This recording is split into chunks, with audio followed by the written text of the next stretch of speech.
Hi guys, welcome back to Dev Astrology. Today we are doing the June monthly reading and I am going to get started with the important dates, key dates that are going to come into play.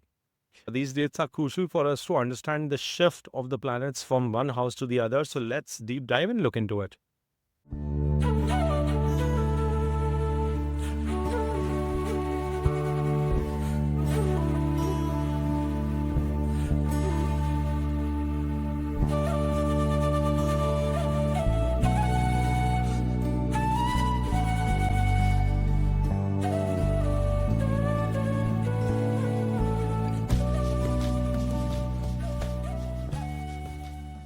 As you can see on the screen here, you have Sun in the sign of Taurus until the first half of this month. And from June 15th, he will be moving into the sign of Gemini. Then Mercury is making multiple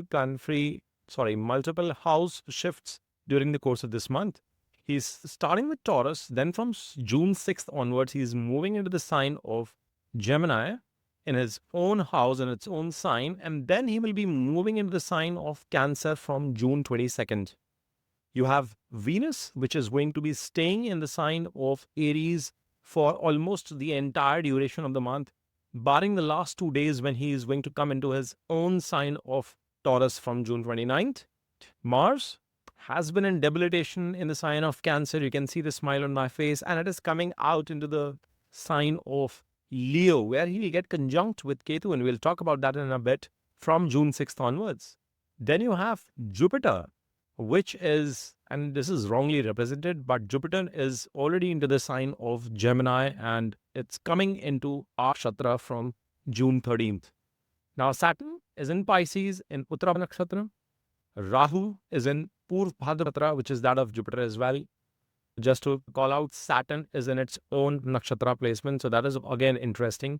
And last but not the least, is in Uttara Nakshatra that ruled by Sun in a sign of Leo. So guys, let's deep dive now into the reading and understand what would be the impact of these planets through the course of the month.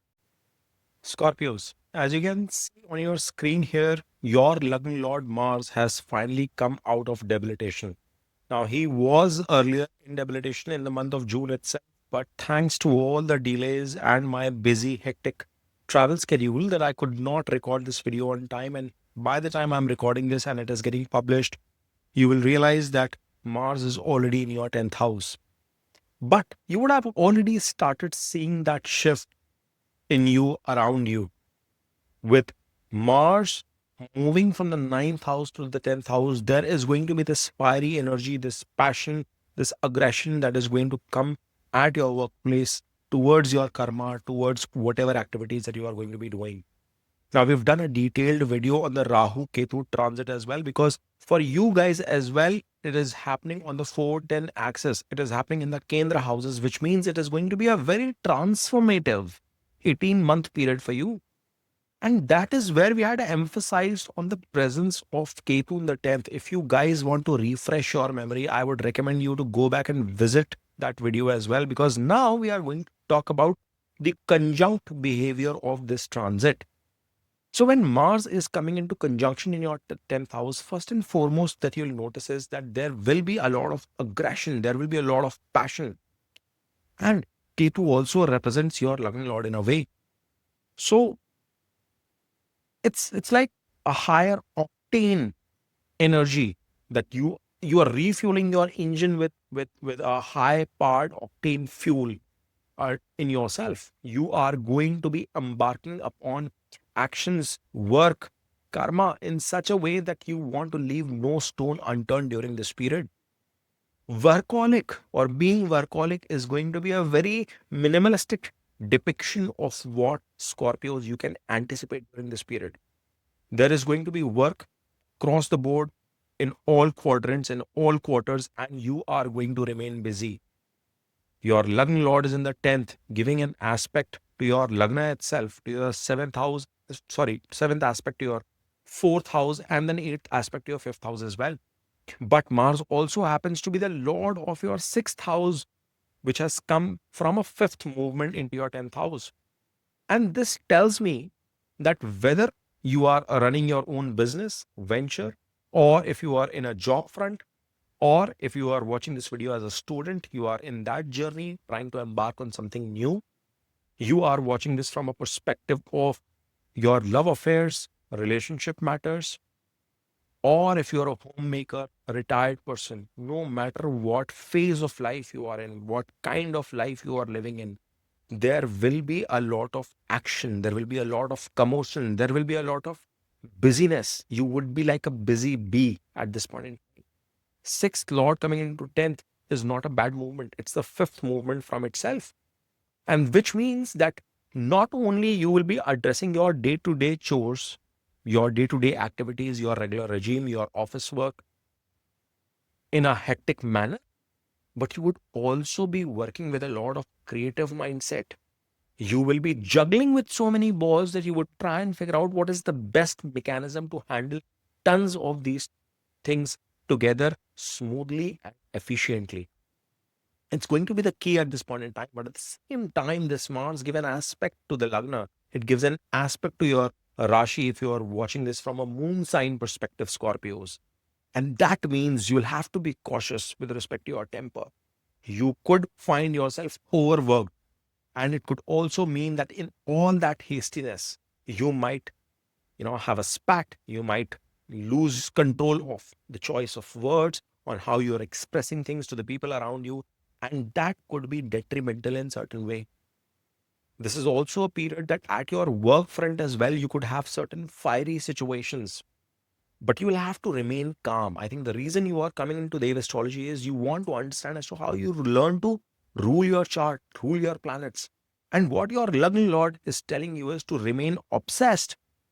And when I'm saying this, I'm saying both from Mars and Ketu perspective. I've highlighted this in detail in my Rahu Ketu transit video. That when Ketu is placed in this house, you have to be almost obsessed towards the process, towards the set of activities, towards the journey that you are embarking on, and not be deterred by the outcome that you anticipate. Yes, we all embark upon certain projects, certain activities that we do on a day-to-day basis because we want to accomplish certain goal. But try and immerse into the beauty of what you are doing. Things will automatically formulate for you. You don't have to stress, you don't have to fret about this combination of, about this yoga of Mars and Ketu coming together. There is a lot of negativity around it. And I want to assure you that this combination, this conjunction in the 10th house is going to be the reason that it takes you to greater heights in whatever you are doing, as long as you are pursuing with absolute passion. Mars is going to be giving an aspect into your 4th house as well, which means he is going to trigger situations where you would want to explore, purchase, investment of movable, immovable asset, specifically land, real estate of some sorts. Even automobile purchase could be of interest to you. Rahu is already there, sitting with a mindset of expansion. As long as you are running good dasha, antardasha periods, this is going to be extremely rewarding period from that perspective. However, you want to still be watchful that you don't take any decisions in haste, because Rahu likes to bring in some level of illusion. I am okay with the obsession as long as it is passionate towards the quality of work and not the outcome of work. Then Mars is giving that aspect into your 5th house as well. Please be watchful with respect to your kids, your romantic life. You could come across extremely aggressive and strong as a lover, as a partner. You could be strong as a parent at this point in time as well, and you don't need to be harsh. Just be watchful of the needs of your children and see that you are properly disciplining them. And when we say discipline, it has to be all about managing that regime. Remember, Mars is your 6th lord, so you know how to put that timetable in place, that order in place, that structure in place for your kids as well. And it is going to be rewarding. You are going to bring certain degree of creativity, planning, strategy at your work, in your actions, in whatever you are doing. I'll give you an example. If you are watching this as a homemaker, it's so easy to understand as a business person or as an entrepreneur or as as an employee. Even if you are a homemaker and you are thinking that, how would this impact me? You might have to be juggling with 5 other things on a day-to-day basis. you know, preparing your food, arranging for, your kids, picking something up from the market, getting things in order with your pets at your home and things like that. You will have a certain timetable in place. You will be creative as to how you are multitasking all throughout. And that strategy, that improvement in strategy will naturally come to you during the month of June as well as in July. However, please be watchful when the conjunction of Mars and Ketu comes too close. If you guys are interested, I will try and prepare a video where I'll talk about that close conjunction as well. Now, as we move further, we have to understand that in your fifth house, you have the placement of Saturn, who is your third and your fourth lord. We have discussed that at length in our Saturn transit video as well. I will urge you to go and revisit that, revise that. It is crucial because Mars is giving an aspect to your Saturn in the fifth house, and Saturn is going to be aspecting your seventh house, which is your house of relationships, business, partnership, marriage. It is present in a house of romance, education, investments, aspecting your 11th house of gains, and then aspecting your second house of savings. And that is why I want to emphasize, guys, that when we are watching these videos in isolation and when I'm preparing these videos in isolation, we are trying to talk about the individual impact of that particular planet. But in this cohesive nature of all these planets coming together within a certain time frame gives us a better understanding as to what is going to fructify. Ketu has promised you good outcomes if you are focused into the process, into the journey. And Saturn is a natural karaka of 10th house, which is where your Mars, he gets exalted in the 10th, is placed with Ketu.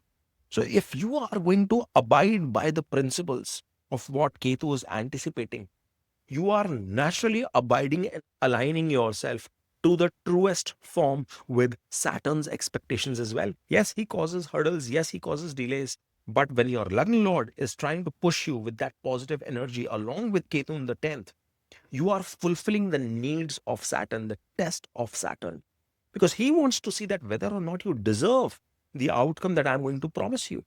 And if that is going to fall in place for you, you will realize that your 11th, 2nd, 7th will be positively activated, even though Saturn is known to bring in delays with his third aspect.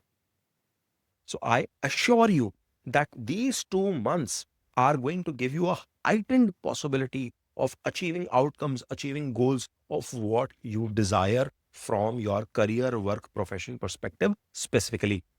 But Saturn being the lord of third, three places away from itself, x to the power x, bhavarth bhavam coming into play, there is going to be a lot of enterprising ability, enterprising mindset in you. Even if you're not working at this point in time, you would be making plans. Can I start with a side hustle? Could I open up a boutique whilst I'm working my home, family, and everything together? Can I bring some creative pursuit and sell something online? This is the third connection with the 11th. Guys, a lot of digital transformation is going to happen for people who are going to embark on those journeys, leveraging blue collared employees. So you have to think from all those angles as well. And this is going to be the period which is going to give you the impetus. It is going to be a kickstarter. Saturn is here for 2.5 months, 2.5 years. Rahu and Ketu is in this axis for 1.5 years. But your Lagna Lord has come here to give you that spark. And that is what you have to embark upon, folks. As we move further, we see Venus, who happens to be the lord of your seventh house and your 12th house, is forming a Vipreet Raj Yoga, being the 12th lord, into the sixth house itself. Challenges are bound to come, and you are going to overcome those challenges. Difficulties will be there with respect to your marriage, with respect to your business partnerships, but keep fighting. Obstacles are bound to come because Venus is in Aries. To make matters more difficult, Venus is in the sixth house.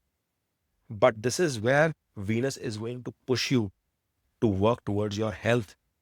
And you cannot be neglecting that, especially with all that busy schedule and regimen of Mars and Ketu providing in your 10th house.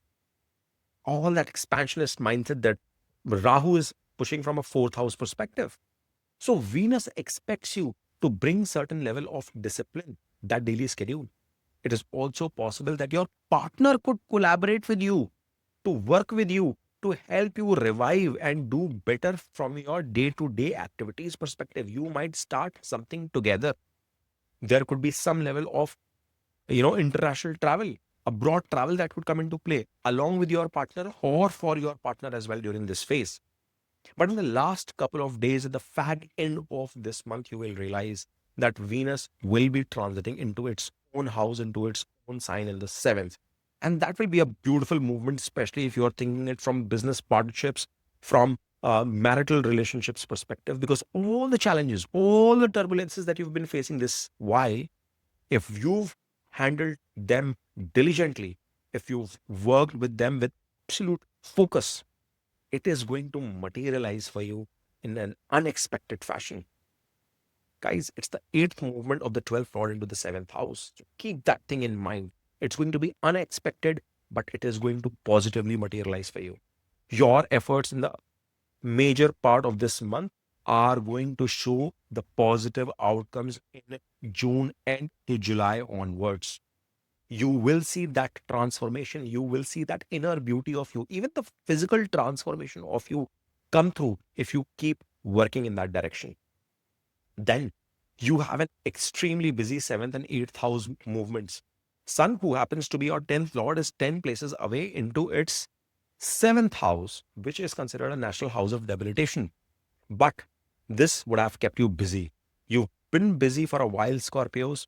You've been traveling for a while, or it could give you opportunities, like I mentioned in the May monthly reading as well, for you to travel to different places. But the movement of Sun in the second half of the month into your eighth house is not something I'm a huge fan of. Now, don't get me wrong here. Your 10th Lord is moving 11 places away from 15th, 16th of June and becoming conjunct with Jupiter and Mercury in your 8th house itself, where your 8th Lord is already placed whilst I'm recording this video. And this means that there will be a lot of hidden things, there will be a lot of transformative things, there will be a lot of sudden changes that will keep materializing over the course of next few weeks. But you have to also relay this point in your mind that Sun's placement here is going to need you to work harder towards your health. It is going to, there is a possibility of certain kind of, tussle at the workplace, but eventually it will be translating into gains for you only. Jupiter is placed there, which is a good thing. And I think Jupiter being the lord of your second house and your fifth house into the eighth is still going to bring a lot of respite with his own presence.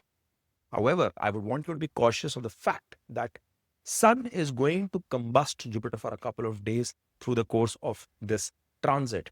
And whilst that happens, you'll have to be extremely careful with respect to your family, with respect to your food, with respect to your financial planning.